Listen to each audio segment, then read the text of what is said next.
There are so many different aspects of training racehorses. Of course, you've got to have the raw products there, you've got to have a will to win, and you've got to give them the right fuel. I've come here to Sharjah Equestrian Club to find out exactly what it is we're feeding our equine athletes.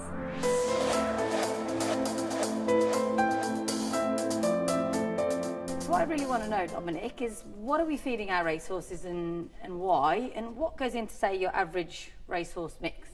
Okay, so the average or traditional racehorse mix will be grain-based. So the grains are for the energy source for the horse. You could have different mixes then, such as the horse care mix there.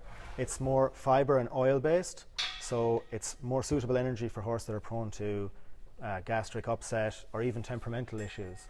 And so how does the trainer decide how much to give to their horse, and indeed which mix is suitable for, say, your average thoroughbred who's in training? Okay, so how much the horse would get would be determined by the horse's age, because an older horse has finished growing, therefore it would need less protein for muscle development. Younger horses on that note would need a higher protein. So the horse in hard training need a more energetic feed, and the ones in light training would need a less energetic feed. And so there's multiple different options when it comes to horse feeding, and a lot depends on its breed. For instance, the Arabian horses here would be requiring a less amount of feed, require less feed than the thoroughbreds, let's say. That's very interesting. And that would be because they're smaller, they're going not as fast? They just seem to do better off less feed, so they'll hold their body condition a lot more. And the thoroughbred is a bit leaner naturally, and they just tend to need a bit more feeding.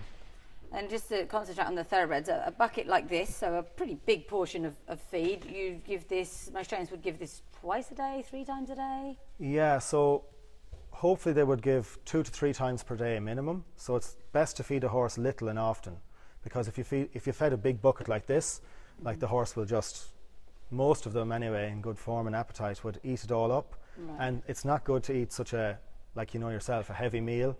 Feels bad on the stomach. So the horse is designed to eat little and often, so they have a small stomach actually in comparison to the size of the animal.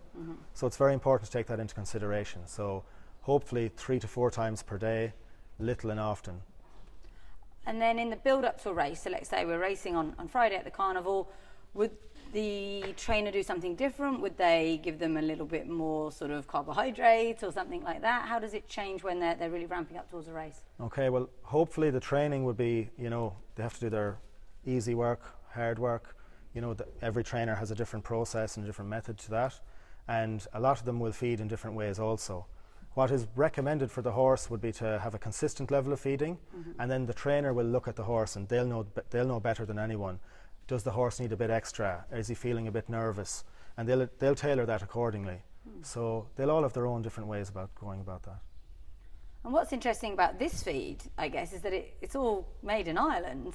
Yeah, that's right. So even you were smelling it earlier on. It smells lovely, yeah. Yeah, and to think it has to travel all the way from Ireland.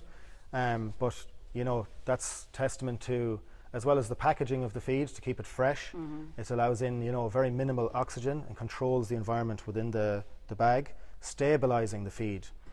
So, the feed has to be the same today as it was when it left the factory in Ireland. So we know that trainers also feed hay, but why do we need this as well? Why not just hay? Okay, so with hays, and a lot of them are imported from all over the world, it's very difficult to know what vitamins and minerals are in the hay unless you're testing every piece of hay individually, because even in the same space there could be hot spots of vitamins and minerals in a field where the hay has grown.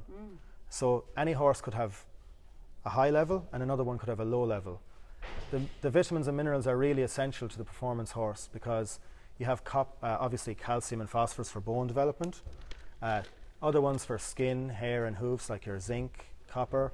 So in all of our complete feeds we have a balanced ration of vitamins and minerals specifically designed for race horses and performance horses in general.